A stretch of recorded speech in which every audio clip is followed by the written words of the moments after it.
गुजरात चुनाव में बीजेपी ने रिकॉर्ड सीटें जीतकर ऐतिहासिक जीत दर्ज की है। यही नहीं, यहां पर कांग्रेस को तगड़ा झटका लगा है। पिछले चुनाव के मुकाबले कांग्रेस को 60 सीटें कम हो गई। उधर आम आदमी पार्टी ने भले ही 5 सीटें जीती हुई, लेकिन कांग्रेस को यहाँ तगड़ा नुकसान पहुंचाया है। इसके अलावा बीएमसी की सड़कों पर सड़क हादसों में 30% की बढ़ोतरी हुई है। खुले मेन होल के चलते होने वाली मौतों में इजाफा हुआ है, जिसके बाद हाईकोर्ट ने बीएमसी को फटकार लगाई। उधर महाराष्ट्र के स्कूलों में अब दाखिलों के लिए टीसी की जरूरत को खत्म कर दिया गया है। बच्चों के बर्थ सर्टिफिकेट के आधार पर उसे दाखिला दिए जाने का प्रावधान भी कर दिया गया है।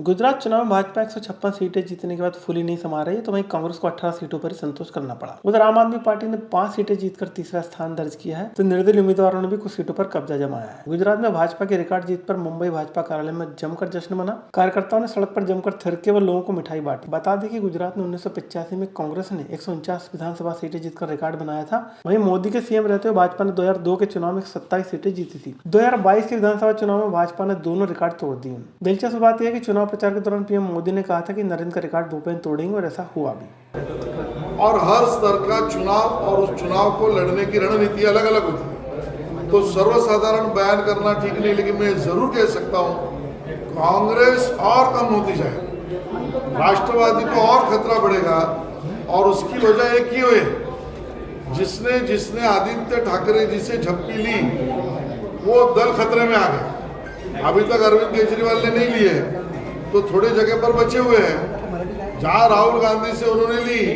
महाराष्ट्र में टूटे, और जाकर हमारे गुजरात में फूटे, हिमाचल में अभी तक अटके।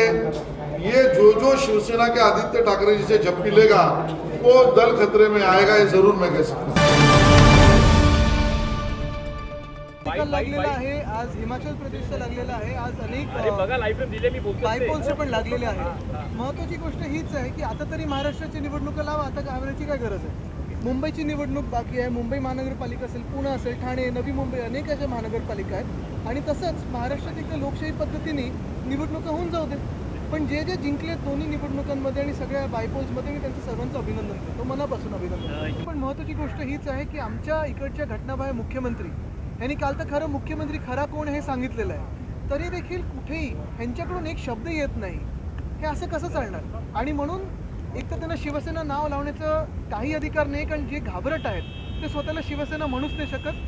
दूसरी गोष्ट म्हणजे असं घाबरट सरकार महाराष्ट्राला पुढे नेऊ नाही शकत, हे आज जनतेला दिसत। मुंबई हाईकोर्ट ने एक याचिका पर सुनवाई करते हुए कहा कि राजधानी मुंबई की सड़कों के गड्ढे और खुले मैन होल किसी की जान जाती है तो इसके लिए बीएमसी ही जिम्मेदार होगी। बता दें कि मुंबई में सड़कों पर खुले गड्ढे जानलेवा साबित हो रहे हैं। महाराष्ट्र में 30% सड़क हादसों में गड्ढों के कारण इजाफा हुआ है। सुनवाई के दौरान बीएमसी के वकील अनिल साखरे ने कोर्ट को बताया कि बीएमसी खुले मैन होल के मुद्दे को सुलझाने का प्रयास कर रही है। महाराष्ट्र और कर्नाटक के बीच सीमा विवाद कम होने के बजाय और बढ़ता जा रहा है। 2 दिन पहले कर्नाटक के बेलगावी के हीरा बागड़ी में महाराष्ट्र का रजिस्टर्ड नंबर वाले ट्रक पर हमला हुआ था, जिसके बाद हालात और बिगड़ गए थे। उधर विवाद को बढ़ता देख महाराष्ट्र ने कर्नाटक के लिए अपनी बस सेवा पर फिलहाल रोक लगा दी है। इस मुद्दे पर महाराष्ट्र सरकार को दूसरे राजनीतिक दलों का भी साथ मिल रहा है। महाराष्ट्र के स्कूलों में 1ली से 10वीं तक के विद्यार्थियों को ट्रांसफर सर्टिफिकेट न होने पर भी दाखिला मिलेगा। विद्यार्थियों के जन्म प्रमाण पत्र के आधार पर स्कूल में प्रवेश दिया जाएगा। राज्य सरकार ने इस संबंध में आदेश जारी कर दिए हैं। स्कूल शिक्षा मंत्री दीपक केसरकर ने कहा है कि टीसी के अभाव में किसी विद्यार्थी का स्कूल में प्रवेश नहीं रोका जाएगा।